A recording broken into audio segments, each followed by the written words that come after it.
गुरुर्ब्रह्मा गुरुर्विष्णु गुरुर्देवो महेश्वरा गुरुर्साक्षात् परब्रह्मा तस्मै श्री गुरुवे नमः।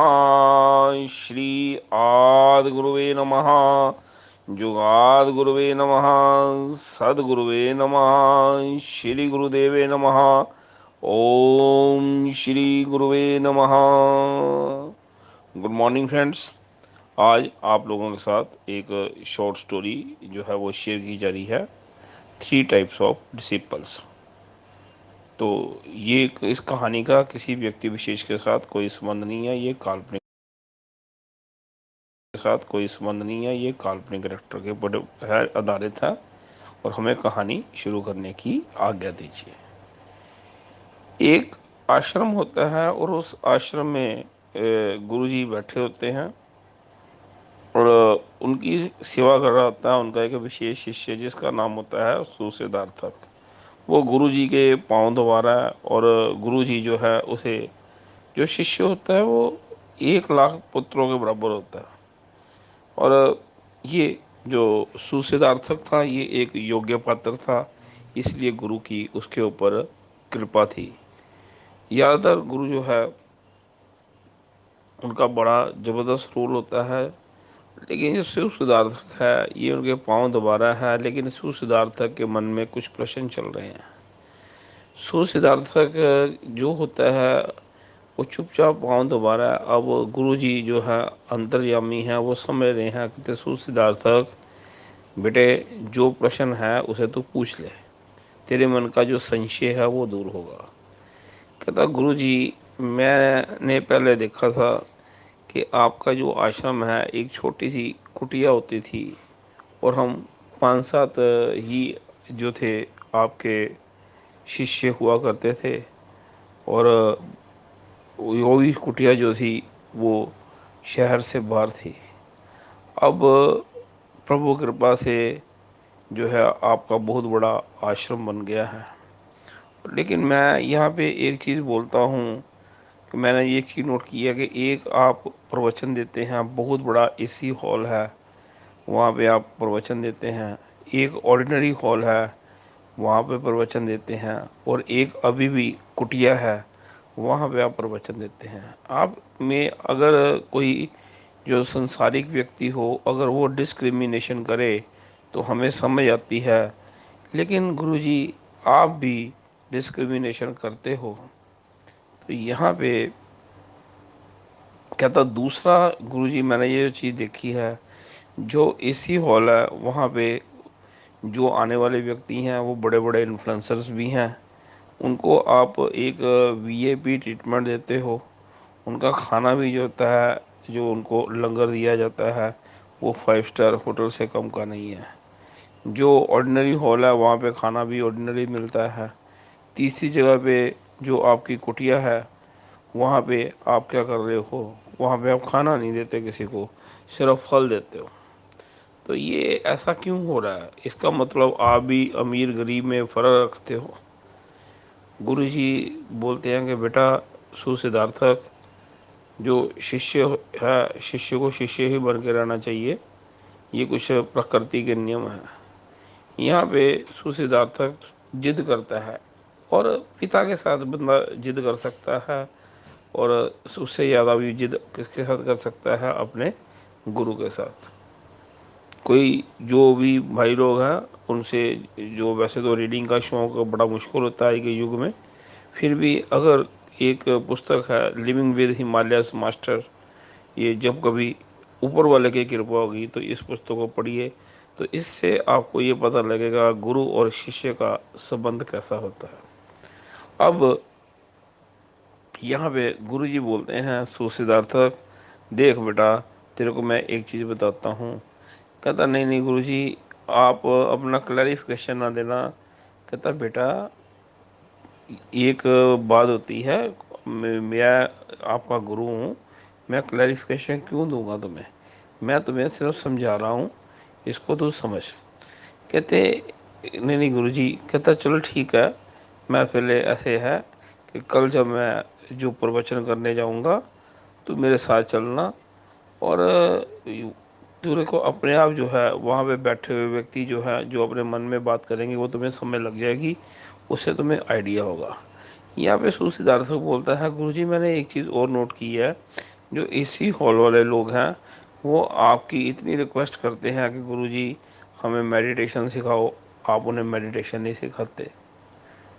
आप जो है ये गलत करते हैं। दूसरी तरफ जो ऑर्डिनरी हॉल वाले जो हैं उनको आप मेडिटेशन सिखाने की बजाय आप उनको जो है तरह तरह के प्रयोग, तरह तरह के अनुष्ठान बताते हो। और लेकिन जो आपकी कुटिया में लोग होते हैं उन्हें आप 5-5 मिनट लगा के ये जो है ज्ञान गंगा जो है उनके ऊपर बरसा देते हो। ये भी बात मेरे को समझ नहीं आई। इतना बड़ा आश्रम, ये लोग जो है इतना इतना आपको दान पुण्य करते हैं, आपका आश्रम इनके सिर पे चलता है, तो इनको तो आप इतना ज़्यादा ज्ञान नहीं देते। तो ये डिस्क्रिमिनेशन क्यों? हर एक को एक ही मंत्र क्यों नहीं आप देते? किसी को यहाँ पे गुरुजी बोलते हैं कि बेटा देख, एक टॉलरेंस लेवल होता है, मैं तेरे को टॉलरेट कर रहा हूँ, कल से तेरे को मैंने बताया, तू वहाँ पे चुपचाप जाके बैठेगा, तेरे को वहाँ पे बैठे व्यक्ति जो है उनके मन के भाव तू पढ़ेगा, ये मैं तेरे को एक शक्ति देता हूँ, और तू यहाँ से बात को समझना शुरू कर देगा। कहते हैं ठीक है गुरुजी, जैसे आप बोलते हो। अब वो बहुत बड़ा एक एसी हॉल होता है, वहाँ पे जो है उनके जो जितने भी अनुयायी आते हैं, शिष्य आते हैं, उनके बैठने का एक ढंग होता है। सबसे पहले आगे कुछ चेयर्स लगी होती हैं, वो वीआईपी चेयर्स होती हैं। वहाँ पे आने वाले जो लोग होते हैं वीआईपी चेयर्स पे बैठते हैं, उनकी प्राइस लिस्ट कुछ और होती है। उसके बाद मिडल चेयर्स वालों की प्राइस लिस्ट कुछ और होती है, और जो लास्ट में बैठे होते हैं उनकी प्राइस लिस्ट कुछ और होती है। गुरुजी आके ऊपर विराजमान हो जाते हैं, और उनके चरणों में उनका प्यारा सा बेटा तुल्य सुसिद्धार्थक जो है वो बैठ जाता है। गुरुजी उसके माथे पे अपना अंगूठा लगाते हैं और ओम तत्सत बोलते हैं। ऐसा बोलने के साथ ही जो सुसिद्धार्थक है उसकी थर्ड आई एक्टिव हो जाती है, और उसे सामने बैठे लोग जो हैं उनके मन के भाव समझ आने शुरू हो जाते हैं। गुरुजी जो है जनरल प्रवचन जो दे रहे होते हैं, और उस प्रवचन में जो गुरुजी का थीम क्या होता है कि हमें सात्विक भोजन जो है वो करना चाहिए, हफ्ते में 2 बार ज़रूर करो, अगर हो सके एक दिन आप ब्रह्मचर्य का पालन करो, फिर कुछ आप क्या करो, नेकी के काम करो। और ये ऑर्डिनरी से प्रवचन जो है गुरुजी जो है वो दे रहे होते हैं। इधर से वो उसको सिद्धार्थों को हल्की सी टांग मारते हैं कि बेटा अब मैंने तेरी थर्ड आई एक्टिव कर दी है, अब इन लोगों की मानसिकता देख। जो फ्रंट लाइन में जो बैठे होते हैं जो कुछ लोग, तो सिद्धार्थक जो है उसका रिडार उधर जाता है। उसमें बैठा हुआ एक व्यक्ति बोलता है, हमने 10,000 रुपया खर्च के जो फ्रंट में सीट ली है, गुरु के दर्शन हो रहे हैं, जो लोग पीछे हैं उनको छोड़ो, चलो टाइम मिलेगा गुरु जी से बात करेंगे। ये जो गुरु जी का आश्रम है ये बड़ी जो है इसकी लोकेशन ज़बरदस्त है, अगर गुरु जी कृपा करें तो इनके जो है आश्रम का एक साइड जो है फ्रंट वाला पोर्शन मिले, वहाँ पे हम लोग कुछ शोरूम बना सकते हैं। तो यहाँ पे सिद्धार्थों को बड़ा गुस्सा आया इसके ऊपर। इसके बाद दूसरा व्यक्ति है वो बैठा होता है, कहता है मैंने भी 10,000 रुपया खर्च किया है। अब ऐसे है कि मेरा एक मित्र है, उसकी पत्नी बहुत सुंदर है, अगर वो मेरी फ्रेंड बन जाए तो बहुत अच्छा है, गुरु कृपा करें।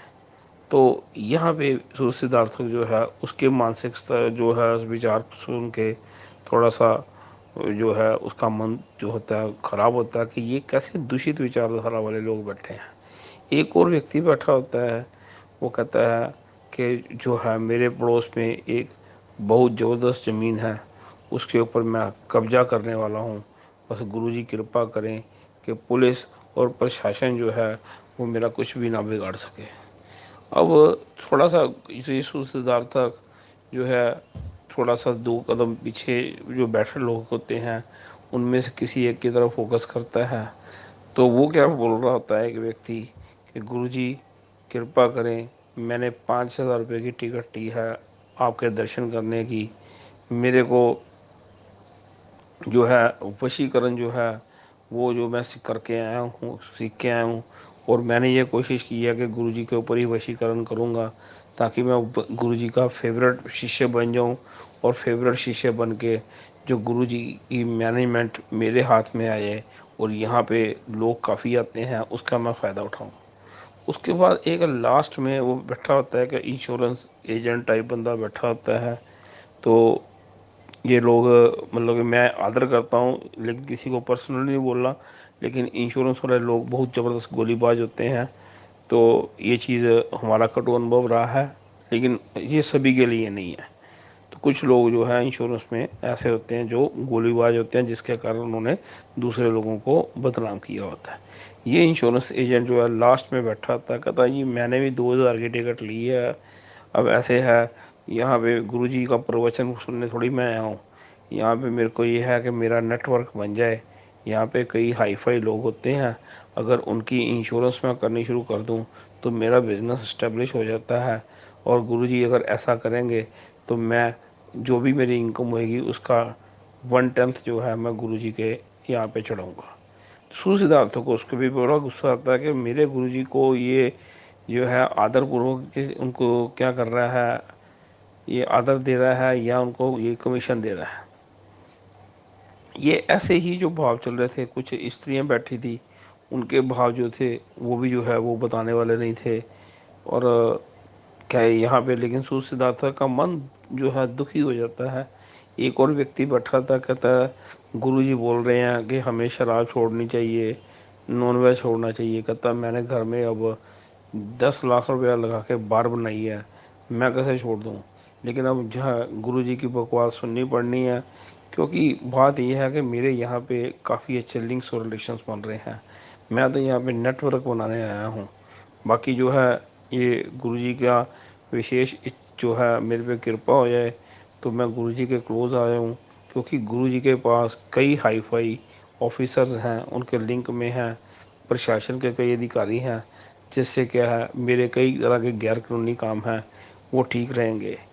ऐसे विचार सुन के सुसिद्धार्थक जो है उसका मन बहुत दुखी होता है। वो अपने गुरुजी के चरणों में लेट जाता है, कहता गुरुजी। गुरुजी उसको बोलते हैं बेटा, ये अब उनको पहले वो प्रसाद देते हैं, वीआईपी प्रसाद वो बना होता है स्पेशल। प्रसाद देने के बाद गुरुजी उनको बोलते हैं कि बेटा अब चल दूसरी जगह पे चलते हैं, ऑर्डिनरी आश्रम है। जो ऑर्डिनरी आश्रम होता है उसमें सिर्फ फैन चल रहे होते हैं, तो वहाँ पे लोग आके बैठ जाते हैं।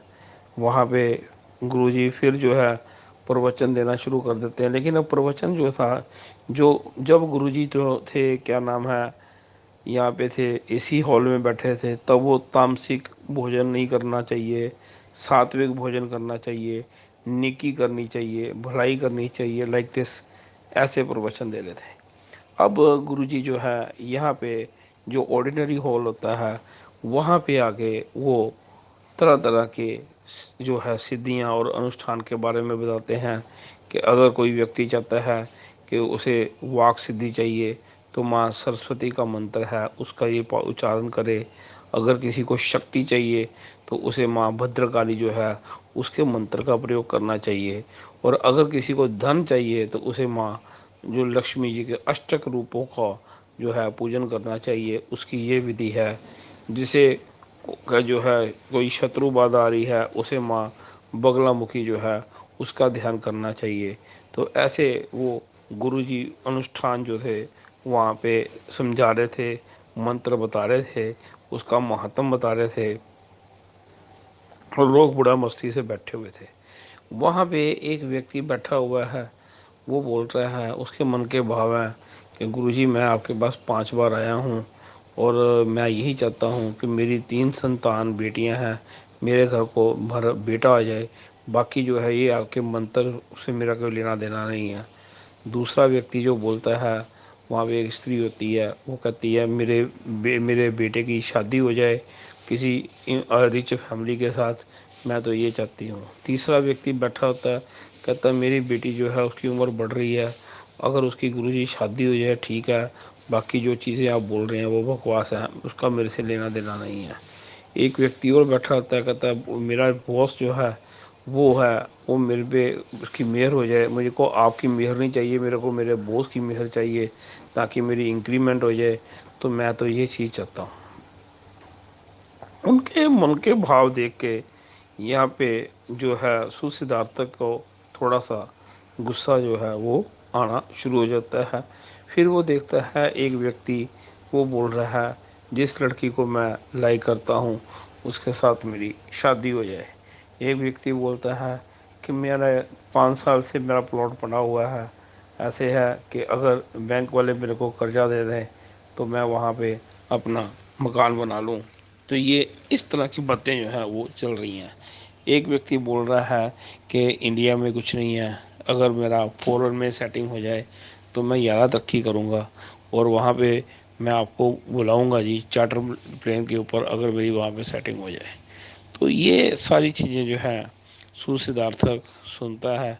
उसके बाद गुरुजी उनको बोलते हैं कि आपके लिए दाल चावल बनी है, खिचड़ी बनी है, आप भोजन को ग्रहण करिए। यहाँ पे कोई टिकट्स नहीं लगती, और ये नहीं होता कि यहाँ पे फ्रंट में बैठना है या जो सेकंड रो में बैठना है। तो सभी लोग गुरुजी को प्रणाम करते हैं। और सुसिद्धार्थक आज थोड़ा सा समझता है कि गुरुजी ये कैसे लोग हैं। और उसके बाद गुरुजी जो है सुसिद्धार्थों को लेके अपने उसी झोंपड़े में जाते हैं। वहाँ पे वो देखते हैं कुछ ही लोग आए होते हैं, बहुत कम होते हैं, 8-10 लोग होते हैं। उन्होंने सफ़ेद कपड़े पहने होते हैं, उनके माथे पे विशेष चमक होती है। वहाँ पे गुरुजी जाते हैं और किसी के माथे पे हाथ लगा के उसका शक्तिपात करते हैं, किसी की छाती के ऊपर अपना पाँव रख के उसका शक्तिपात करते हैं, किसी के सिर के ऊपर क्या करते हैं अपना हाथ रख के उसका शक्तिपात करते हैं, किसी के कान में वो सिर्फ कुछ मंत्र बुदबुदाते हैं और उसका शक्तिपात हो जाता है। यहाँ पे बैठे हुए व्यक्ति जो होते हैं उनको गुरुजी जो है 5-10 मिनट मौन में बिठाते हैं और वहाँ पे एक विशेष आवा मंडल जो है वो बन जाता है। और यहाँ पे फिर गुरुजी जो है ये सुसिद्धार्थ का ये वो एंटीना एक्टिव करते हैं। वो देखता है कि यहाँ पे जितने व्यक्ति बैठे हैं उनके मन में कोई सांसारिक इच्छा नहीं है, उनके मन में कोई ये नहीं है, भोग काम विलास नहीं है। वो गुरु का धन्यवाद कर रहे हैं। वो कहते हैं कि हमारा जीवन जो है अगर मिला है तो गुरु अपने चरणों में लगाए, ये सार्थक करें। उनके क्वेश्चन नहीं है, वो सत वचन वाले व्यक्ति हैं, वो गुरु को समर्पित है, उनमें सरेंडरनेस है। गुरु जी उनको हर एक झोली में फल डालते हैं। ये एक परंपरा रही है कि गुरु जो है वो शिष्य को जो फल देता है वो ऑर्डिनरी फल नहीं होता, वो मेहरों वाला फल होता है। और गुरु उसे कई बार समझाते हैं कि बेटा ये फल सिर्फ तुमने खाना है या तुम्हारे बच्चों ने या तुम्हारी बीवी ने खाना है, इसके पीछे बड़े गहरे मीनिंग होते हैं। गुरुजी वहाँ पे प्रवचन देते हैं। अब उसके बाद सुसिद्धार्थक गुरुजी को उनके आराम कक्ष में ले जाता है। आराम कक्ष में सुसिद्धार्थक या 2-3 व्यक्तियों के अलावा और किसी का हुक्म नहीं होता कि वो गुरुजी के पास भी हैं। यहाँ पे गुरुजी सुसिद्धार्थक को बोलते हैं कि सुसिद्धार्थक तेरा क्वेश्चन था, जो बड़ा हॉल है, एसी का हॉल है, वहाँ पे जो लोग हैं वो तामसिक प्रवृत्ति के हैं। और एक बात याद रखें, हिस्ट्री की किताब जाके पढ़ रहे, जितने भी जो बड़े बड़े राजा महाराजा हुए हैं जिनका इस संसार पे राज हुआ है वो तामसिक प्रवृत्ति के लोग हुए हैं। इसे अच्छी तरह से समझ लें। इन लोगों को सिर्फ ये समझाया जाता है कि भैया ये इनकी तामसिक प्रवृत्ति कभी सही नहीं होएगी, लेकिन फिर भी क्या है, इनको ये समझाया जाता है कि आप एक हफ्ते में 2 दिन भी अगर आप नॉन वेज छोड़ोगे, अगर एक दिन ब्रह्मचर्य का पालन करोगे तो इससे थोड़ा सा इनके इनके जीवन में कुछ चेंज आएगा। तो ये जो लोग हैं जितने भी हैं ये जो है पशु भाव के लोग होते हैं। पशु भाव के लोग जो होते हैं ये तामसिक भोजन करने वाले होते हैं, दूसरों की चीज़ों को हथियाने वाले होते हैं, और ये एथिकल अनएथिकल चीज़ें जो है इनमें विश्वास नहीं करते। ये अनएथिकल काम करते हुए 2 मिनट नहीं लगाते हैं। लेकिन क्या है, अब जब ये मेरी शरण में आ गए हैं तो इनका कुछ ना कुछ तो कल्याण होना चाहिए। लेकिन अभी ये गुरुजी बोलते हैं कि जैसे इंग्लिश का जो टीचर होता है, जो एबीसी जिसे बच्चे को नहीं आती, क्या उसे ग्रामर सिखाएगा? ये इनमें से बहुत सारे बच्चे जो हैं, जो साधक हैं, वो मेरे को ये बोलते हैं कि नहीं जी, आप हमें साधना सिखाओ। तो इनको मैं कभी भी साधना नहीं सिखा सकता, क्योंकि अभी इनको मैंने एबीसी सिखानी है। अभी इन्हें तामसिक भोजन से सात्विक प्रवृत्ति की तरफ लेके जाना है। तो ये इसलिए यहाँ पे जो तुम्हें डिस्क्रिमिनेशन लगी उसका रीज़न ये था। बाकी तूने इनकी मनोस्थिति और मानसिकता देख ली। दूसरे जो ऑर्डिनरी जो रूम में लोग बैठे हैं, ये लोग होते हैं मनुष्य भाव के। मनुष्य भाव में जो है राजसी गुण होता है, तामसिक गुण नहीं होता। उनकी छोटी छोटी अपनी डिमांड्स होती हैं, उनको ईश्वर से या गुरु से कुछ लेना देना नहीं होता। उनको मतलब होता है अपने छोटे छोटे उनके ड्रीम्स होते हैं, वो कैसे फुलफ़िल होंगे, उनकी डिज़ायर्स होती हैं, उनको फुलफ़िल करने के लिए आते हैं। इसलिए इनको भी मैं वो मेडिटेशंस नहीं सिखाता। इनको मैं क्या कर देता हूँ, इनको साधना बता देता हूँ, छोटे छोटे मंत्र बता देता हूँ कि चलो बेटा, अभी आप टॉफ़ियाँ जो है वो मैं इनको बांटता हूँ कि अभी टॉफ़ियाँ खाओ, अभी आप इसके कैपेबल नहीं हो कि आपके ऊपर कृपा होगी। गुरुजी कहते हैं इसके बाद जब अगला स्टेप आता है, इन्हीं लोगों में से कुछ लोग जब सुधर जाते हैं, समझदार हो जाते हैं 2 3 4 साल की साधना के बाद, तो उनमें मनुष्य भाव से देव भाव आ जाता है। जिनका देव भाव आता है, इन शिष्य को ये डिज़र्विंग कैंडिडेट है। और उसमें मैं तो कुछ भी एक निमित्त मात्र हूँ। ईश्वर की इनके ऊपर कृपा हो जाती है, इनको जो है इनलाइटेड किया जाता है। तो यहाँ पे सुसिद्धार्थक गुरु जी से चरणों में पड़ के रोने लगता है, माफ़ी मांगता है, कहता गुरु जी मेरे को आप क्षमा करो, मैंने आपके ऊपर लांछन लगाया कि आपने डिस्क्रिमिनेशन की है, मैं समझ गया हूँ। गुरु बोलते हैं बेटा 3 तरह के ही लोग होते हैं। एक पशु भाव वाले, जिन्हें हम लोग बोलते हैं उनका तमोगुण होता है। एक होते हैं मनुष्य भाव वाले, रजोगुण वाले होते हैं। और एक देव भाव के लोग होते हैं, वो सतोगुणी होते हैं। इन तीनों का ट्रीटमेंट अलग अलग है। जैसे इंग्लिश का टीचर, जिसे एबीसी आती है, उसको एबीसी सिखाएंगे। उसके बाद जो बच्चे जो हैं थोड़ा आगे स्पेलिंग्स बनाना सीख लेते हैं, टेंसेस आ जाते हैं, उनके बाद उनको ग्रामर्स के कुछ रूल सिखाए जाते हैं। तो ये इनकी क्लासेस हैं। और इनकी मनोभाव देख तुम्हें समझ आ गई होगी। गुरुजी कहते हैं कि धन्य आप हो, मेरा तो मन करता था इन लोगों को गोली मार दूं। वो कहते हैं मैंने गोली क्या मारनी है बेटा, वक़्त अपने आप ही या तो इनको सुधार देगा या इनको गोली मार देगा। हमें हमारा जो गुरु का काम क्या होता है, गुरु गुरु का मतलब ये होता है अंधकार से प्रकाश की ओर लेके जाना। तो जो मैं अपना काम कर रहा हूँ वो मेरे को ईश्वर ने दिया है, और तुम्हारा प्रश्न करना बनता था और मेरा तुम्हारी जिज्ञासा को शांत करना बनता था। सुसिद्धार्थक गुरु जी को प्रणाम करता है। स्टोरी यहाँ पे ख़त्म हो जाती है। होपिंग किसी एक भाई बहन को कि ये स्टोरी जो है उसको समझ लगेगी, या किसी के जीवन में कोई चेंज आएगा।